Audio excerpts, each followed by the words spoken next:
বিসমিল্লাহির রহমানির রহিম। দেশ ও দেশের বাইরে আমার ভাই ও বোনেরা যে আমার ভিডিওটা দেখতেছেন, যারা সবাই আমার সালাম, আন্তরিক ভালোবাসা ও শুভেচ্ছা। আজকে আবারও আম কিনে নিয়ে আসলো। এটি কি আম নাম তো জানি না, একটু দুইয়া নিই, দুইয়া থুয়া দিই। এই আমটি বেশ একটা মিষ্টি না,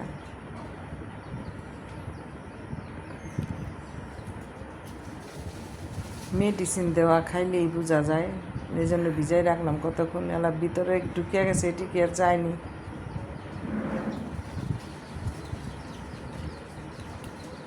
আগের ওইবারকার আম আনা, দেখি কেমন আছে আমটি।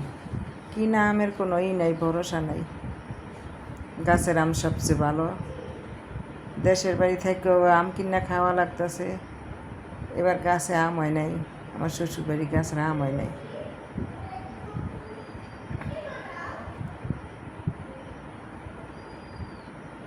আহা, এই যে ওই যে থেতলাইন না পারা, তো গাছের থেকে ফেলায় পারে যে আম, ওই আম এরকম নষ্ট হয়ে যায়। দেখতে দেখা যায় ভালো, যে নষ্ট হয়ে গেছে।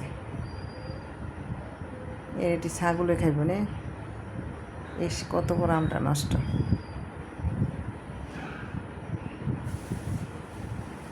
ওই গাছের থেকে ফেলায় পারলে ওই আমটা ভালো থাকে না, ওই যে নষ্ট।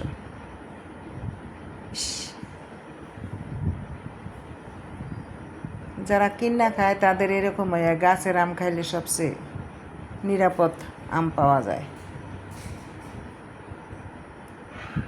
গাছের থেকে ফালায় ফালায় পারে, আর থেতলানি খায়, থেতলানি খাইয়ে আমটা নষ্ট হয়ে যায়, বোঝা যায় না। এমনি দেখা যায় ভালো। এটা হচ্ছে আমার শ্বশুরবাড়ি গাছের আম, এই আমটা ভালো আছে। এটা ওই যে ক্যারপল পাইরা নিচ দিয়া, পলিথিনের মতো ওইগুলি পাইরা তারপর ধরে রাখছে কি, তারপর উপর থেকে ফালাইছে। এটি ভালো আছে। ওই যে থেতলায় পারে যেটি, ওগুলি ভালো থাকে না। আমের দিনে গাছের আম খাইতেই ভালো, কিনা আমে এত পাওয়া যায় না। ওই যে আমার নাতি খায় আম না,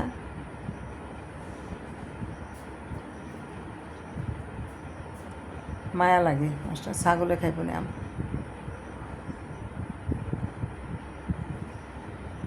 আপনারা যারা খানি যে এটা, এই আমটা দুইটা বড় বড় আম ওদিনকে দেখাইলাম না, ওই আম দুইটা যে নষ্ট। দেখলাম কত সুন্দর, উপরে থেকে পড়ছে মাটির মধ্যে, চাপ খাইছে আর নষ্ট হয়ে গেছে। আর এগুলি আবার আজকে আনছে, এগুলি একটু মিষ্টি কম, স্বাদ কম আমের।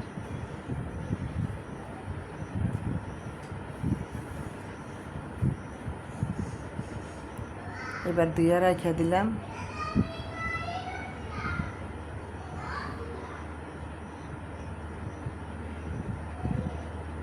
আজকে একটু জরা দিয়া রাখছি, আর মুছি নাই। ওই যে ওগুলি এসে ফজলিয়াম আজকে